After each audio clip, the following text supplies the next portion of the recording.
cara ampuh menghadapi kompetitor. Kalau Anda baru mulai bisnis, terus Anda bilang bahwa, waduh, produk saya ini yang jual banyak, kompetitor saya banyak. Anda harusnya bersyukur. Karena kalau nggak ada kompetitor sama sekali, berarti produk Anda juga nggak ada yang nyari, ya. Berarti nggak laku juga.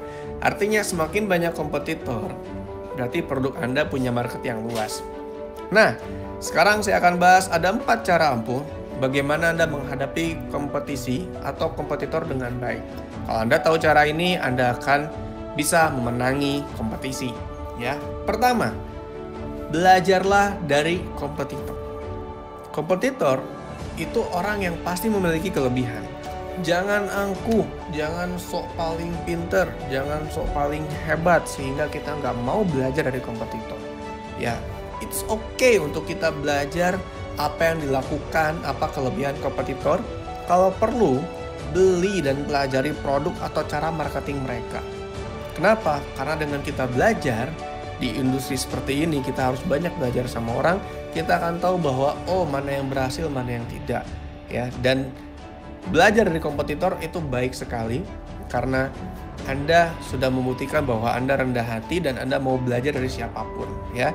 Nah, yang kedua adalah meskipun Anda belajar dari kompetitor, jangan salah fokus.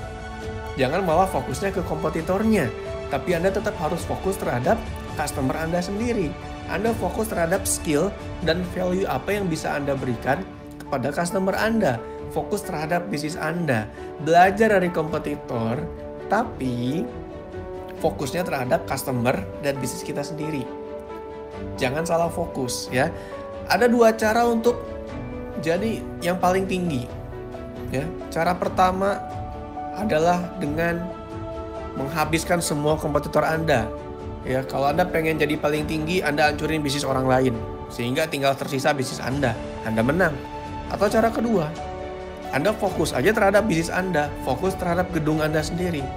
Anda fokus aja terhadap apa yang Anda bangun, gak perlu mikirin orang lain.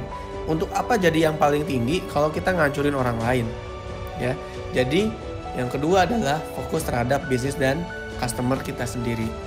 Yang ketiga, berpikirlah jangka panjang.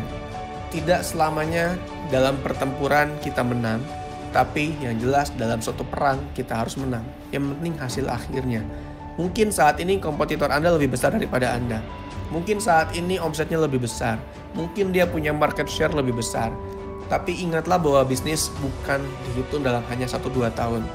Bisnis adalah proses jangka panjang. Bisnis adalah sebuah proses bertahun-tahun bahkan puluhan tahun.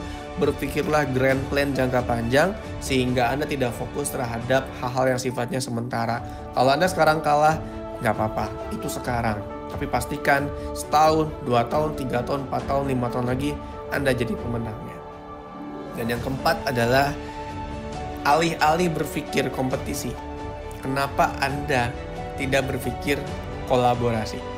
Ya, sering denger kan? Sekarang udah bukan zaman kompetisi, sekarang zamannya kolaborasi. Jadikan kompetitor itu sebagai rekan. Jadikan kompetitor sebagai kawan. Kenapa? Karena kalau menurut kami di Sejuta Pengusaha, prinsip kami adalah musuh kami bukan kompetitor kami. Musuh kami adalah kemiskinan dan kebodohan. Jadi dalam bisnis, Anda pasti punya kompetitor, tapi musuh Anda sebenarnya adalah kemiskinan dan kebodohan yang kita sama-sama perangi sesama pengusaha kita ini.